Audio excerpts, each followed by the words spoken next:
What's up guys, welcome back for Melgis' deck profile. Today it's going to be a little different. I see a lot of people splashing a lot of either mono red or a lot of white. I kind of took it upon myself to go mainly with red, but I have a little white just for a couple cards in the side deck. I particularly made this build to try to keep in mind Bahamut because I do believe Melgis is a really good counter to Bahamut, and I'll explain as I go. So let's check out his deck profile.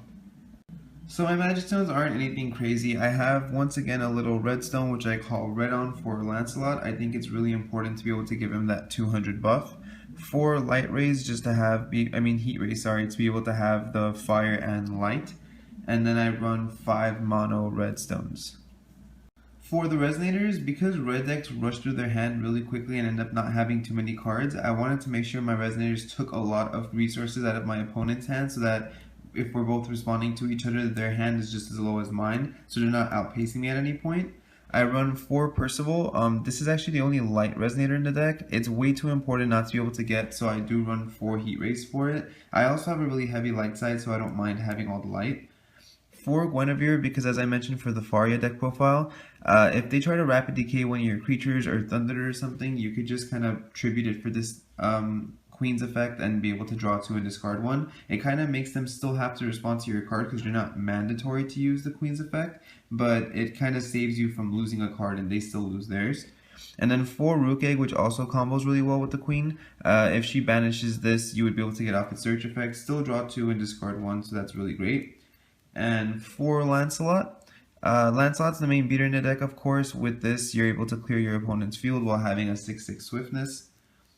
4 Hector. A lot of people don't like to run 4 of this, they try to run 3, but even though it only costs 1 with Lancelot, costing 2 for its stats isn't horrible. I mean, Laura is a 3/3, and of course she searches, which is a great effect, but its stats aren't horrible for 2, and people forget that it gives anything 400 attack. It's not just Lancelot, it just costs less for Lancelot. So if you put this on, let's say, my list or something, it's still 1000 attack beatstick that they have to deal with. And of course, speaking of my list, I run 4 of those as well.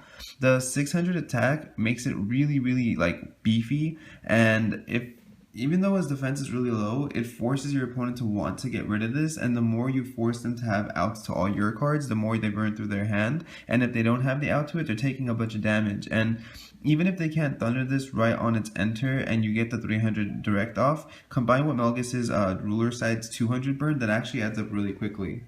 And then the last 2 Resonators is just 2 Cthulhu. I didn't like having more than 2 because, like I said, I hate just burning through my entire hand.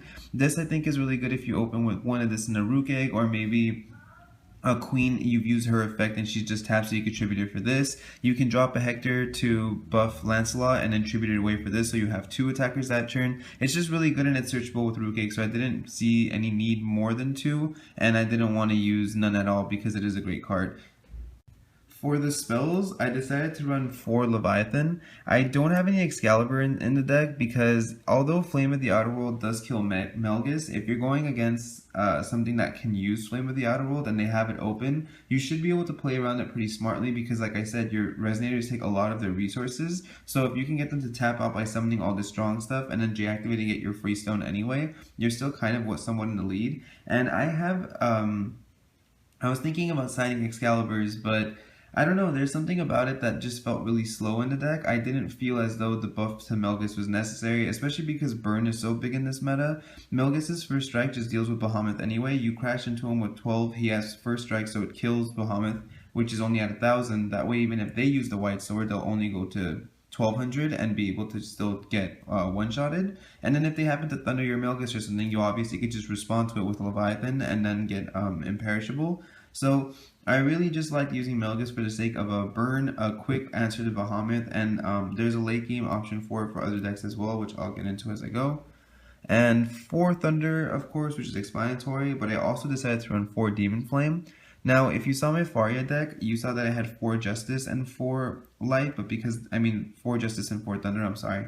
And I can't run Justice as comfortably in this because it does have more Firestones than Lightstones, so I just went with Demon Flame. And the reason I like Demon Flame is Crime and Punishment seems a little underwhelming now that Bahamut players started to use the white sword, because if they attack and they have the white regalia up and you crime and punishment and then they respond with the white sword, it just leaves them with 200 defense and they don't die anyway. And in any situation like that, I mean, of course Demon Flame doesn't target J rulers, but for anything like that where, you know, crime and punishment might not just get the job done, this for sure just destroys a weakened creature, and it combos with Mylist as well. And then the last card in the deck is 2 Split Heaven and Earth.